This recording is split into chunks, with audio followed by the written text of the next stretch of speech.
বিসমিল্লাহির রহমানির রহিম।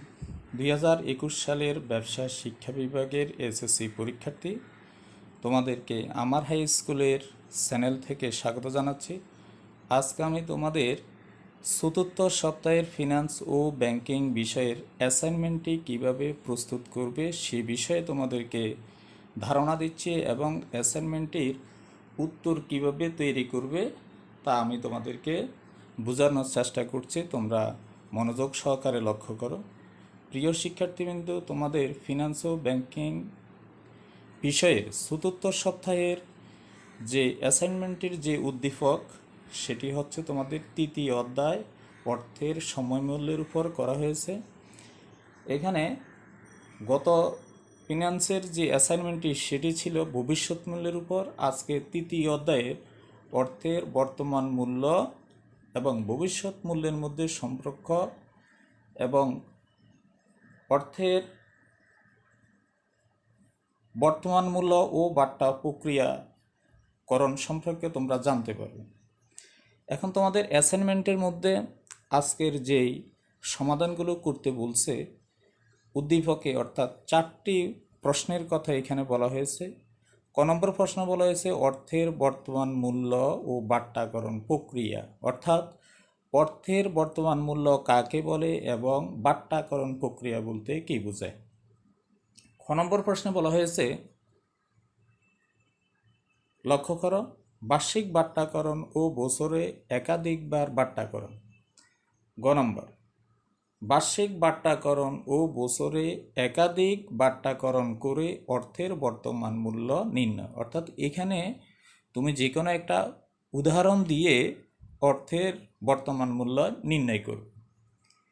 এবং সর্বশেষ গ নম্বরে বলা হয়েছে অর্থের বর্তমান মূল্য ও বিনিয়োগ সিদ্ধান্তের পারস্পরিক নির্ভরশীলতা কিভাবে নিরূপণ করবে। এই ঘ নম্বর অর্থাৎ ডি নম্বর প্রশ্নের সমাধানটি তোমাকে এই উদ্দীপক থেকে করতে হবে। তো শিক্ষার্থীবৃন্দ, এখন আমি তোমাদেরকে এই ক নম্বর প্রশ্নটির আনসার তোমরা কিভাবে অ্যাসাইনমেন্টের মধ্যে লিখবে তা ব্যাখ্যা করতেছি। প্রথমে আসো ক নম্বর প্রশ্ন।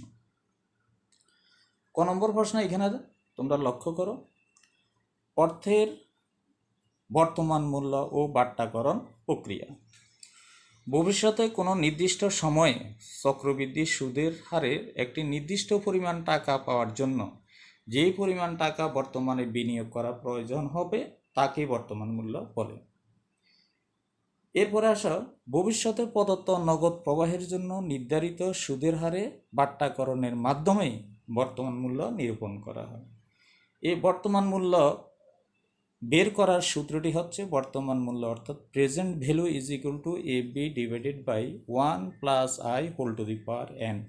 এখানে পিবি ভবিষ্যৎ মূল্য, আই হচ্ছে সুদের হার বা মুনাফার হার, এন হচ্ছে বছরের সংখ্যা, আর পিবিকে বর্তমান মূল্য বলা হয়। এখানে উদাহরণের সাহায্যে আমি তোমাদেরকে বোঝাচ্ছি, যেমন শতকরা 10% হারে 5 বছর পরে 8,000 টাকার বর্তমান মূল্য কত হবে। এক্ষেত্রে দেওয়া আছে ভবিষ্যৎ মূল্য F B is equal to 8,000 টাকা, বছরের সংখ্যা এন ইজ ইকুয়াল টু 5, সুদের হার আই ইজ ইকুয়াল টু 10%। এই পার্সেন্টের জন্য আমরা 10কে 100 দিয়ে ভাগ করলে হবে 0.1। এবার আমরা এই 8,000 টাকার বর্তমান মূল্য বের করব। তাহলে এখানে লক্ষ্য করে আমরা জানি বর্তমান মূল্য P B is equal to F B divided 1 plus I whole to the power N. F বির মান হচ্ছে 8,000 টাকা, আর নিচে 1 প্লাস আই এর মান হচ্ছে 0.1, আর পাওয়ার আছে এখানে 5। তাহলে এখানে যোগ করলে হবে 1.8 হোল টু দি পাওয়ার 5, আর উপরে 8,000। 8,000কে এখানে 1.6105 দিয়ে ভাগ করলে হবে 4,967.37 টাকা। তাহলে এই 8,000 টাকার বর্তমান মূল্য 5 বছর পরে 8,000 টাকার এখনকার বর্তমান মূল্য হবে 4,967 টাকা 37 পয়সা। সুতরাং 10% সুদে 5 বছর পরে 8,000 টাকার বর্তমান মূল্য হবে 4,967.37 টাকা। এবার আসো শিক্ষার্থীবৃন্দ, বাট্টাকরণ পদ্ধতিতে ও ঠিক বিপরীতভাবে প্রতি বছর ভবিষ্যৎ সুদাসলকে সুদের হার দিয়ে ভাগ করে বর্তমান মূল্য নির্ধারণ করা হয়ে থাকে। সাধারণত সুদের হারের কারণে বর্তমান ও ভবিষ্যৎ সময়ের মধ্যে অর্থের সময়মূল্য পার্থক্য ঘটে। শিক্ষার্থীবৃন্দ, এই হচ্ছে তোমাদের ক নম্বর প্রশ্নের সমাধান। এবার আমি খ নম্বর প্রশ্ন নিয়ে আলোচনা করতেছি। এবং খ নম্বর প্রশ্ন তোমরা কিভাবে আনসার করবে সেটি। খ নম্বর প্রশ্ন, বার্ষিক বাট্টাকরণ ও বছরে একাধিকবার বাট্টাকরণ বলতে কী বোঝায়? বার্ষিক বাট্টাকরণ ও বছরে একাধিকবার বাট্টাকরণের মাধ্যমে বর্তমান মূল্য নির্ধারণ করার ধারণাটি ব্যাখ্যা করা হল। চক্রবৃদ্ধিকরণের ক্ষেত্রে বছরে একাধিকবার সুদ গণনা করা হলে সুদের পরিবর্তন হয়ে যায় এবং সুদের সাথে এম যুক্ত হয়ে যায়। বছরে একাধিকবার বাট্টাকরণের মাধ্যমে বর্তমান মূল্য নির্ণয়ের ক্ষেত্রে ও অনুরূপ পরিবর্তন হবে।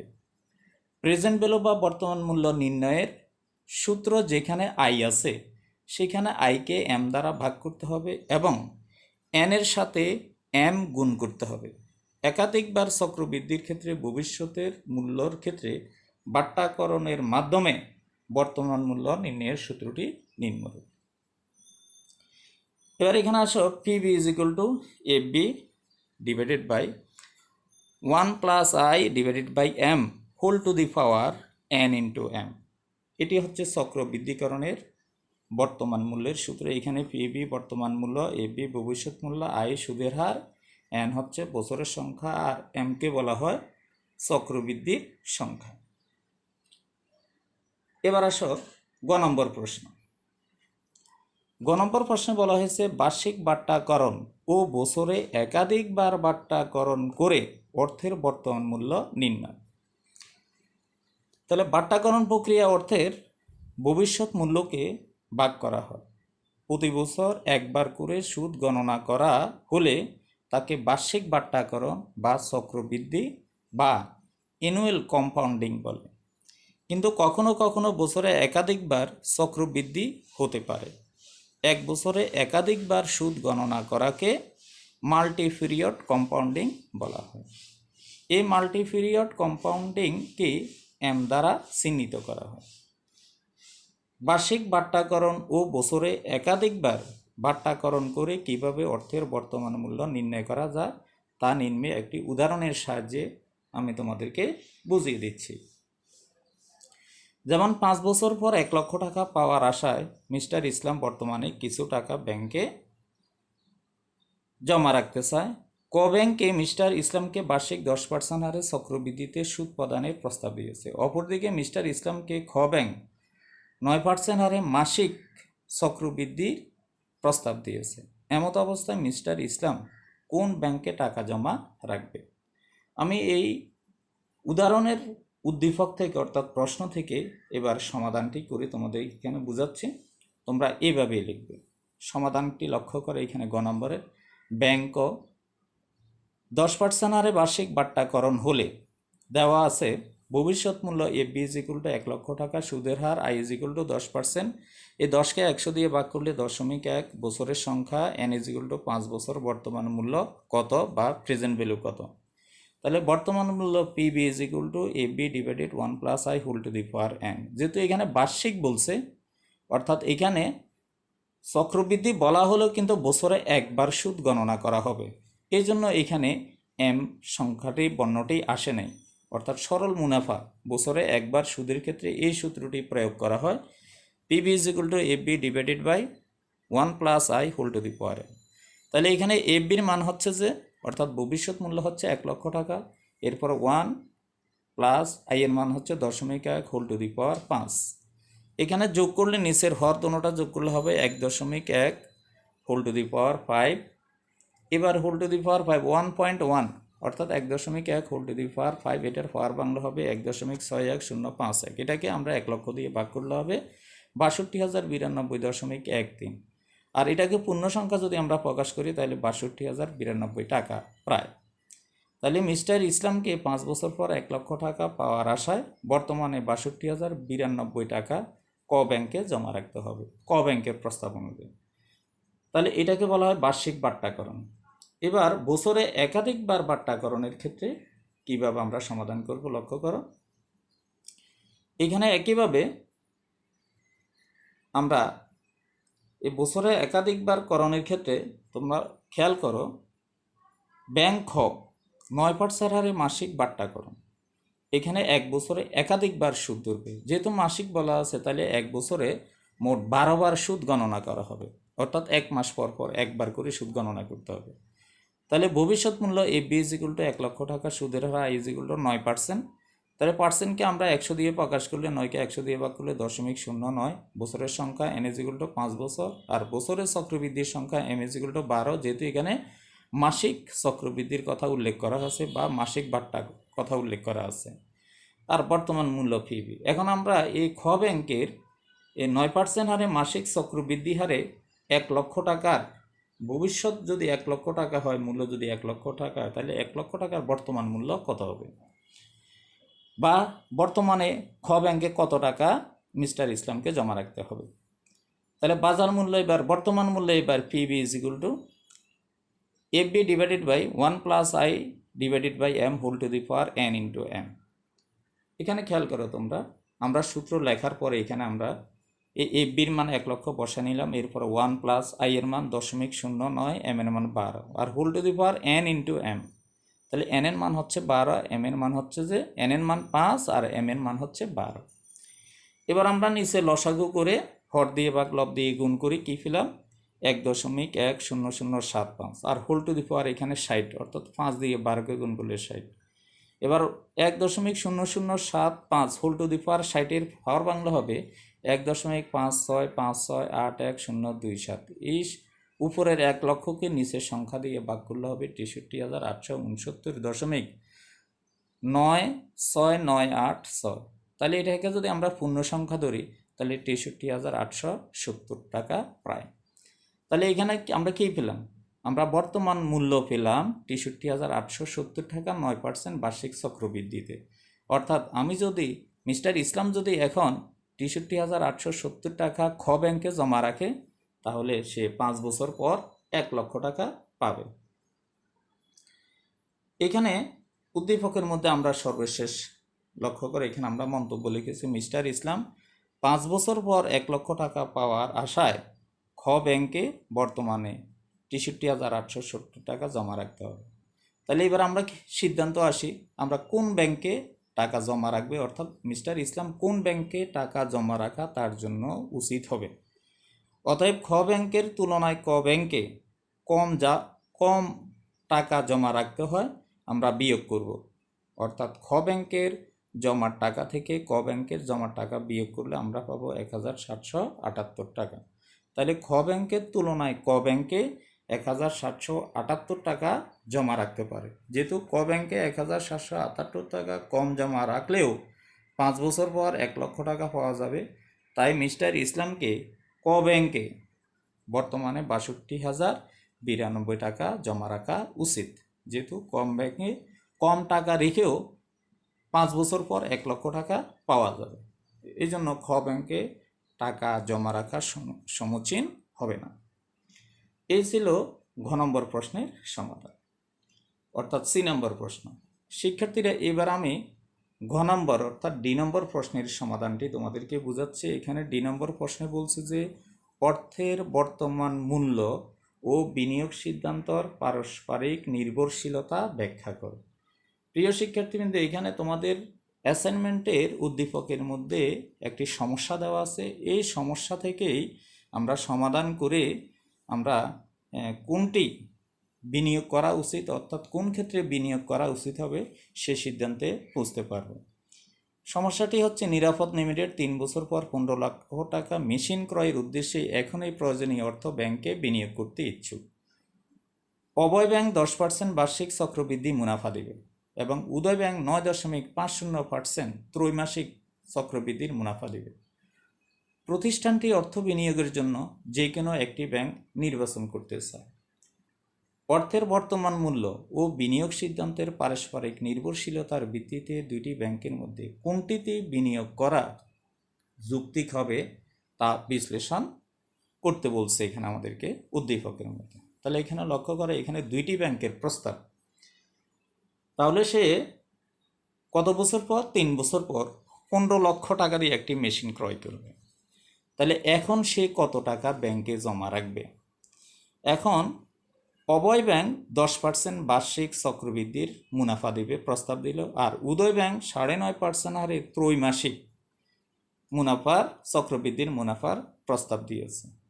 তাহলে নিরাপদ লিমিটেডের জন্য কোন ব্যাংকে টাকা জমা রাখা উচিত হবে? এবার আমরা এই সমস্যা থেকে অর্থাৎ উদ্দীপক থেকে আমরা এবার অঙ্কটি সমাধান করে তোমাদেরকে বুঝাচ্ছি।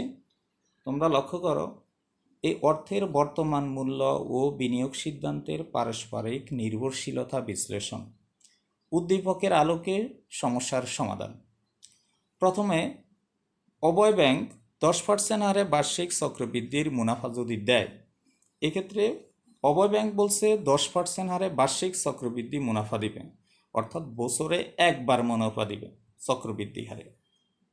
তাহলে এই ক্ষেত্রে নিরাপদ লিমিটেডের মেশিন ক্রয়ের ভবিষ্যৎ মূল্য হচ্ছে, অর্থাৎ এফবি ভবিষ্যৎ মূল্য 15 লক্ষ টাকা। সুদের বা মুনাফার হার I=10%। এই 10কে 100 দিয়ে ভাগ করলে 0.1। বছরের সংখ্যা n=3 বছর। মেশিন ক্রয়ের জন্য বর্তমানে কত টাকা জমা রাখতে হবে এবার তা নির্ণয় করা হলো এখানে। তাহলে বর্তমান মূল্য PB=FB/1 + I⁴n। এখানে আমরা 1 বসাই দিলাম, I এর মান 0.1 আর n এর মান 3, FBর মান হচ্ছে উপরে 15 লক্ষ। তাহলে এরপরের লাইনে আমরা উপরে 15 লক্ষ লিখলাম, এরপরে আমরা নিচে 1.1 সাথে 0.1 যোগ করলাম 1.1 আর ⁴ এখানে 3, 1.1 ⁴ এর পাওয়ার বাংলা হবে 1.331। এবার 15 লক্ষকে 1.331 দিয়ে ভাগ করলে হবে 11,26,772 টাকা 20 পয়সা। এটাকে আমরা পূর্ণ সংখ্যা নিয়ে আসছি, অর্থাৎ 11,26,972 টাকা প্রায়। তাহলে নিরাপদ লিমিটেড 15 লক্ষ টাকা দিয়ে মেশিন ক্রয় করার জন্য বর্তমানে অভয় ব্যাংকে 11,26,972 টাকা জমা রাখতে হবে। তাহলে 11,26,972 টাকা জমা রাখলে 3 বছর পর সেই 15 লক্ষ টাকা পাবে মেশিন ক্রয় করার জন্য। এবার আমরা উদয় ব্যাংকের প্রস্তাবটি বিশ্লেষণ করে দেখি সেখানে কত টাকা জমা রাখতে হয়। আবার ব্যাংক উদয় 9.5% হারে ত্রৈমাসিক চক্রবৃদ্ধির মুনাফা দিবে। তাহলে উদয় ব্যাংকের প্রস্তাব অনুযায়ী আমরা এখন বর্তমান মূল্য নিরূপণ করব। এখানে ভবিষ্যৎ মূল্য বা মেশিনের ভবিষ্যৎ মূল্য এফবি হয়েছে 15 লক্ষ টাকা, মুনাফার হার I=9.5%। এই 9.5কে আমরা 100 দিয়ে ভাগ করব শতকরার প্রকাশের জন্য, তাহলে 0.095। বছরের সংখ্যা n=3 বছর।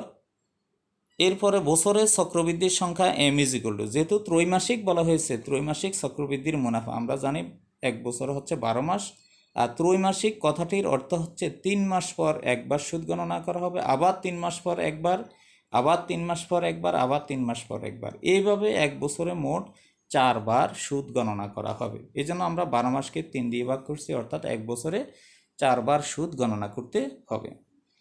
মেশিন ক্রয় করার জন্য উদয় ব্যাংকে বর্তমানে কত টাকা জমা রাখতে হবে তা নিম্নে আমরা সূত্র প্রয়োগের মাধ্যমে সমাধান করলাম। তাহলে বর্তমান মূল্য PB লক্ষ্য করো, সূত্রটি হচ্ছে উপরে হবে FB, নিচে হবে 1 + I/m n × m। এবার আমরা এই প্রতীকগুলোর মান বসিয়ে নিচ্ছি। উপরে FB হচ্ছে 15 লক্ষ টাকা আর নিচে হচ্ছে 1 + I এর মান 0.095, অর্থাৎ 9.5%কে আমরা শতকরায় প্রকাশ করে নিলাম। নিচে m এর মান হচ্ছে 4 আর n এর মান হচ্ছে 3 বছর, m এর মান হচ্ছে 4। এরপরে আমরা এখানে লসাগু বের করলাম নিচে হরগুলোর এবং পাওয়ারগুলোকে গুণ করে নিলাম 3 × 12। এবার সাইড দিয়ে আমরা উপরের অর্থাৎ 4.095কে সাইড দিয়ে ভাগ করলে হবে 1.02375। এটার উপর পাওয়ার আছে 12। এবার নিচে হরের পাওয়ার 12 বাংলা হবে 1.325338,998। এবার এই নিচের সংখ্যা দিয়ে 15 লক্ষকে ভাগ করলে হবে 11,31,785.907 টাকা। অর্থাৎ এটাকে আমরা পূর্ণ সংখ্যা যদি প্রকাশ করি তাহলে হবে 11,31,786 টাকা প্রায়। তাহলে নিরাপদ লিমিটেড 3 বছর পর 15 লক্ষ টাকা দিয়ে মেশিন ক্রয় করার জন্য উদয় ব্যাংকে বর্তমানে 11,31,786 টাকা জমা রাখতে হবে। তাহলে আমরা দুইটি ব্যাংকের প্রস্তাবে অনুযায়ী দুই ধরনের টাকা পেলাম। অর্থাৎ এইখানে আমরা দেখতেছি যদি আমরা উদয় ব্যাংকে 9.5% ত্রৈমাসিক চক্রবৃদ্ধিতে জমা রাখি, তাহলে 3 বছর পর আমরা এই 15 লক্ষ টাকা পাওয়ার জন্য বর্তমানে 11,31,786 টাকা জমা রাখতে হবে। এবার আমরা বিশ্লেষণ করে দেখব কোন ব্যাংকে জমা রাখাটা যুক্তিযুক্ত হবে। এবার আমরা এখানে বিশ্লেষণ করতেছি, খেয়াল করো। বিনিয়োগ সিদ্ধান্তের পারস্পরিক নির্ভরশীলতা। নিরাপদ লিমিটেড 3 বছর পর 15 লক্ষ টাকার মেশিন ক্রয়ের জন্য অভয় ব্যাংকে 10% বার্ষিক চক্রবৃদ্ধির মুনাফায় বর্তমানে 11,26,972 টাকা জমা রাখতে হবে। আবার উদয় ব্যাংকে 9.5% ত্রৈমাসিক চক্রবৃদ্ধি মুনাফায় বর্তমানে 11,31,786 টাকা জমা রাখতে হবে। সুতরাং নিরাপদ লিমিটেড উদয় ব্যাংকের তুলনায় অভয় ব্যাংকে বর্তমানে কম জমা রাখতে হয়। আমরা এখানে বিয়োগ করে দেখালাম 11,31,786 টাকা থেকে 11,26,972 টাকা বা 4,814 টাকা কম জমা রাখতে হয়। তাই নিরাপদ লিমিটেডের উদয় ব্যাংকে বর্তমানে 11,26,972 টাকা জমা রাখলে 3 বছর পরে 15 লক্ষ টাকা দিয়ে মেশিন ক্রয় করতে পারবে। এটি হচ্ছে আমাদের এই ঘ নম্বর অর্থাৎ ডি নম্বর প্রশ্নের সমাধানের সিদ্ধান্ত। তো শিক্ষার্থীবৃন্দ, এতক্ষণ পর্যন্ত আমি তোমাদেরকে তোমাদের অ্যাসাইনমেন্টের যে 4টি প্রশ্ন আছে, এই 4টি প্রশ্নের সমাধানগুলো এতক্ষণ বুঝালাম। এখানে মোট 4টি প্রশ্নই আছে। 4টি প্রশ্নে আমি তোমাদেরকে এখানে আনসারগুলো দেখাই দিয়েছি। তোমরা এইভাবে যদি আনসারগুলো করতে পারো তাহলে এখানে তুমি পূর্ণ নাম্বার পাবা ইনশাল্লাহ। আমি পরবর্তী ভিডিওতে তোমাদের ফিনান্স, ব্যাংকিং বিষয়, ব্যবসা উদ্যোগ বিষয় এবং হিসাব বিজ্ঞান বিষয়ের অ্যাসাইনমেন্টগুলো এইভাবে তোমাদেরকে সমাধান করে দেখাবো। আজকে এই পর্যন্তই। ইনশাল্লাহ দেখা হবে পরবর্তী ভিডিওতে। তোমরা সবাই সুস্থ থাকো। আল্লাহ হাফেজ।